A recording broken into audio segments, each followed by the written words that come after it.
Good afternoon. Welcome to Kenya News Update today. For the next 12 minutes, we're diving deep into a major infrastructure project that has become the center of a heated national debate. The Galana Kulalu Bridge, a critical link between Kilifi and Tana River counties, is officially reported to be 90% complete. But a growing chorus of voices, armed with photographs and on-the-ground reports, is telling a very different story. Is this a project nearing triumphant completion, or is the public being misled about its true progress? We'll examine the government's claims, the photographic evidence, and what this billion-shilling project means for the people of the coast region. I'm your host, and this is our deep dive. Let's start with the official position. Just yesterday, on Tuesday, January 27th, Interior Principal Secretary Raymond Omolo made a significant announcement. He stated that the 200-meter Galana Kulalu Bridge was nearly finished, declaring it a major win for transport, agriculture, and regional development. According to the PS, contractors were actively wrapping up the bridge deck and confirming the final structural elements. This statement aligns with a consistent government narrative over recent months that this 1.493 shillings billion project is on the verge of completion. The 90% completion figure isn't new. It's been the benchmark of progress reports from the Kenya Rural Roads Authority and other state agencies. The promise is transformative. This bridge is meant to be more than concrete and steel. It's pitched as a lifeline. It would connect remote areas, boost the Galana Kulalu food security project by easing the transport of produce, and stimulate economic activity across two counties that have historically faced connectivity challenges. The government's timeline suggests final touches and an imminent opening ceremony, a tangible deliverable in President William Ruto's administration's infrastructure agenda. However, within hours of PS Omolo's statement, a counter-narrative erupted online and in local media. The trigger? Photographs. Not official press release images, but pictures reportedly taken from the site in recent days. These images, widely circulated on social media and analyzed by outlets like Nairobi Wire, depict a scene starkly at odds with a project that is 90% complete. They show what appears to be an unfinished bridge structure. Key elements like full decking, safety railings, and proper approach roads seem conspicuously absent. The visual evidence raises immediate, uncomfortable questions. If the project is truly in its final stages, why do these photos show what looks like a skeletal framework over the river? This discrepancy between word and image has fueled public skepticism and demands for transparency. It's a classic case of seeing is believing, and what many Kenyans are seeing doesn't add up to 90%. To understand the scale of this discrepancy, we need to look at the numbers beyond the headline 90%. Let's break down what a bridge project entails and what completion percentages should realistically represent. A bridge isn't a single task. It's a series of major phases: foundation and piling, substructure construction, superstructure erection, deck placement, and finishing works like railings and surfacing. According to independent engineers who have reviewed public tender documents and the photographic evidence, they estimate the visible progress aligns more closely with 55% completion at best. That's a staggering 35 percentage point gap from the official claim. Their assessment focuses on the superstructure, the visible part of the bridge.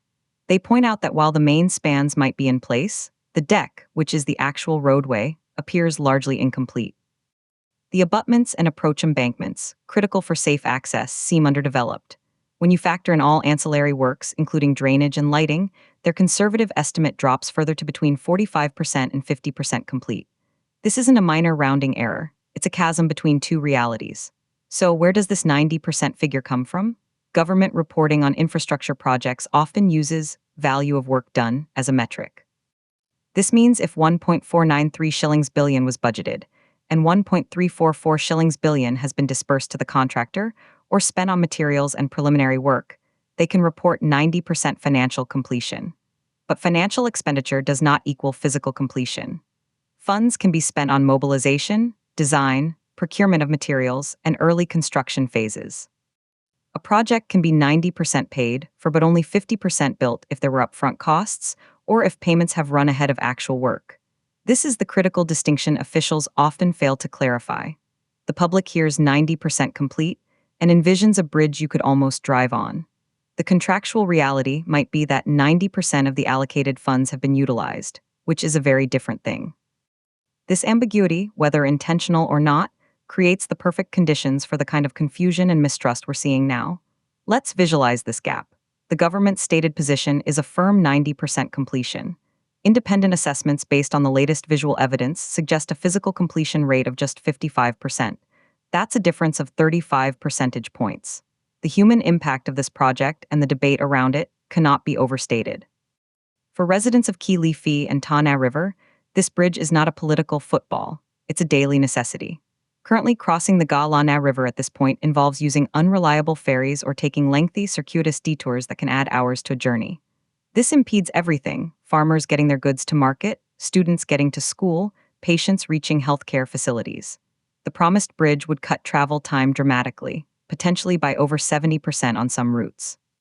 It's also central to the ambitious Galana Kulalu irrigation scheme, a flagship food security project. Efficient transport is key to moving equipment in and produce out. The delay or perceived stalling of the bridge directly threatens the economic viability of that entire agricultural enterprise. Furthermore, the project promised local jobs. At its peak, it was estimated to employ several hundred local workers directly, with a multiplier effect creating more indirect employment. Uncertainty about the project's true status puts those current and future livelihoods in limbo. The government, predictably, has pushed back against the criticism. Officials we contacted for this report reiterated that the 90% figure is accurate and based on certified engineers' reports.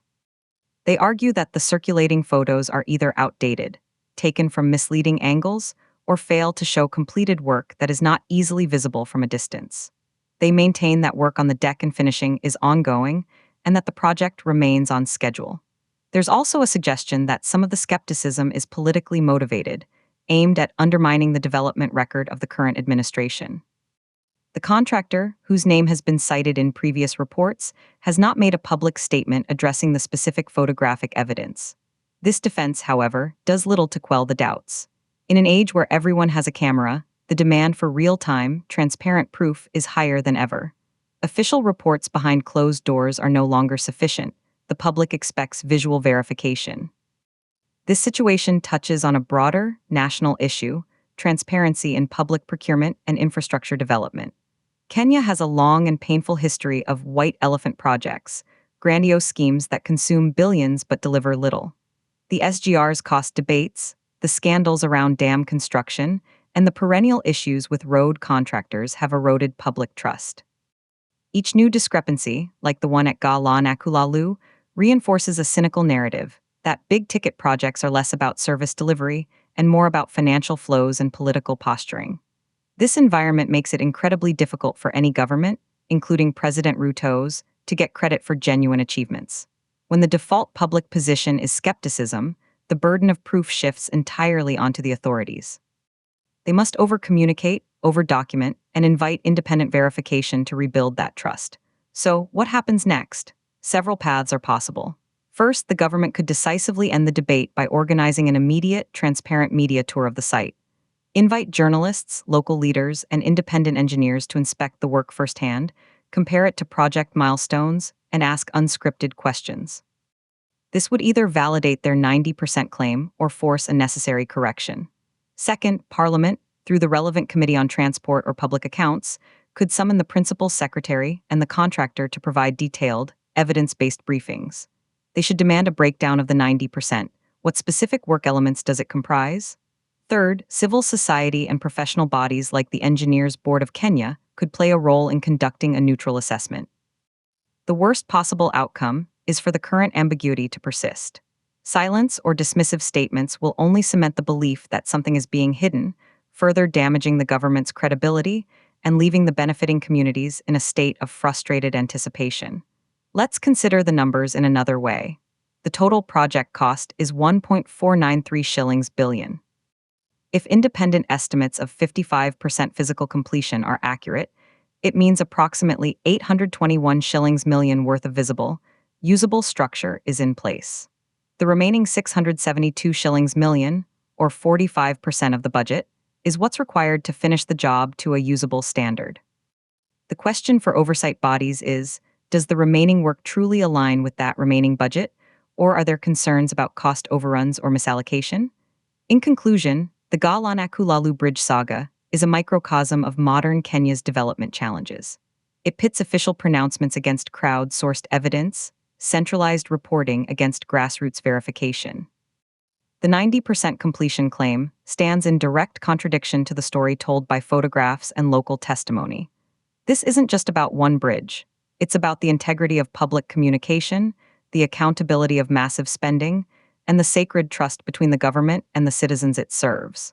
The people of Kili Phi and Ta River counties deserve a straight answer. Is their bridge almost here, or are they being sold a promise that remains half-built, both in structure and in truth? The ball is firmly in the government's court to provide clarity that goes beyond percentages and speaks in the undeniable language of completed concrete and steel. Until then, the question will hang in the air as palpably as the bridge's unfinished spans hang over the Galana River. Is it really 90% complete? The photos and the people are waiting for proof. For Kenya News Update today, this has been our deep dive. Subscribe to Kenya News Update today for more investigative reporting.